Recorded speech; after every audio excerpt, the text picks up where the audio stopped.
Nation देख रहे हैं आप और मैं आपके साथ वंदना। पनामा पेपर लीक मामला हमेशा से सुर्खियों में रहा है और अब इसे लेकर एक बड़ी खबर सामने आ रही है और वो बड़ी खबर मशहूर अभिनेता अमिताभ बच्चन के घर से आ रही है। जी हाँ, बच्चन फैमिली को अब बहुत ही मुश्किलों का सामना करना पड़ सकता है। तो आइए हम आपको बताते हैं कि आखिर ये पनामा पेपर लीक मामला है क्या और किस तरीके से बच्चन फैमिली इस पेपर लीक मामले में फंसते ही जा रहा है। अपने आगे की रिपोर्ट में पनामा पेपर्स एक दस्तावेज है जिनमें अंतर्राष्ट्रीय रूप से किए गए भ्रष्टाचार का उल्लेख है।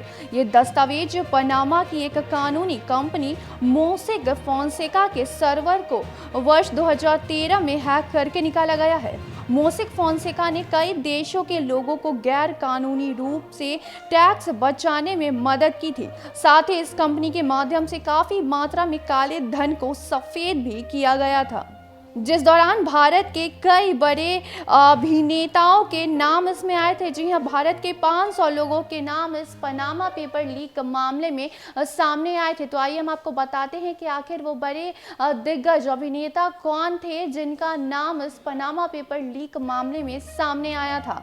तो बता दें कि अभिनेता अमिताभ बच्चन, अभिनेत्री ऐश्वर्या राय बच्चन और अभिनेता अजय देवगन, छत्तीसगढ़ सीएम के रमन सिंह के बेटे अभिषेक सिंह, इतना ही नहीं बल्कि इंडिया बुल्स के समीर गहलोत और साथ ही गौतम अडानी के भाई विनोद अडानी, पश्चिम बंगाल से नेता शिशिर बिजोरिया, दिल्ली लोक सत्ता पार्टी के पूर्व नेता अनुराग केजरीवाल, दिवंगत इकबाल मिर्ची और गरवारे परिवार के अशोक गरवारे, आदित्य गरवारे और सुषमा गरवारे का नाम इस मामले में सामने आया था। इतना ही नहीं बल्कि पाकिस्तान सुप्रीम कोर्ट द्वारा प्रधानमंत्री नवाज शरीफ को भी पद से हटाए जाने के बाद इस मामले को और भी सुर्खियां मिल गई थी। ये मामला और भी सुर्खियों में आ गया था और साथ ही सोशल मीडिया पर लोगों का कहना था कि जब पाकिस्तान जैसे देश में भ्रष्टाचार के खिलाफ इतनी बड़ी कार्रवाई हो सकती है तो भारत में अब तक मोदी सरकार ने इस पर कोई एक्शन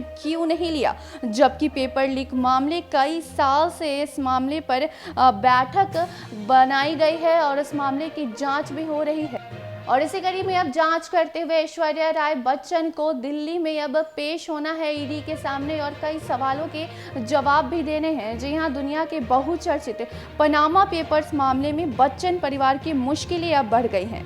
आज बॉलीवुड एक्ट्रेस ऐश्वर्या राय की दिल्ली के लोकनायक भवन में ईडी के सामने पेश होंगी।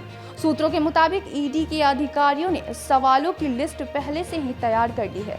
दरअसल पनामा पेपर मामले में भारत के करीब 500 लोगों के शामिल होने की बात सामने आई थी। इनमें नेता, अभिनेता, खिलाड़ी, बिजनेसमैन, हर वर्ग के प्रमुख लोगों के नाम थे। इन लोगों पर टैक्स की हेराफेरी का आरोप लगा था, जिसको लेकर टैक्स अथॉरिटी जांच में जुटी है। पनामा पेपर मामले की लंबे समय से जांच चल रही थी। ईडी के अधिकारी देश की कई बड़ी हस्तियों को जांच में शामिल कर चुके हैं। इसी कड़ी में 1 महीने पहले अभिषेक बच्चन भी ईडी कार्यालय पहुंचे थे। वे कुछ दस्तावेज भी ईडी अधिकारियों को सौंपे और साथ ही ईडी सूत्रों की माने तो जल्द ही इस मामले में उनके पिता अमिताभ बच्चन को भी ईडी नोटिस देकर बुलाने वाली है। जी हाँ, साल 2016 में ब्रिटेन में पनामा की लॉ फर्म के 1.15 करोड़ टैक्स डॉक्यूमेंट लीक हुए थे। इसमें दुनिया भर के बड़े नेता, कारोबारियों और बड़ी हस्तियों के नाम सामने आए थे और अब इस मामले में ऐश्वर्या को ईडी ने समन भेजा है, जिसके लिए ऐश्वर्या राय आज दिल्ली जाकर ईडी के कई सवालों के जवाब दे सकती हैं। ईडी ने पहले ही कई सवालों की लिस्ट तैयार कर ली है। इस पनामा पेपर लीक मामले को लेकर आज ऐश्वर्या राय से पूछताछ होने वाली है और कुछ महीने पहले अभिषेक बच्चन से भी पूछताछ की गई थी और आने वाले समय में ऐसा कहा जा रहा है कि अमिताभ बच्चन से भी इस मामले पर जल्द ही पूछताछ हो सकती है। तो फिलहाल के लिए इतना ही। देखते रहे न्यूज़ फॉर नेशन। धन्यवाद।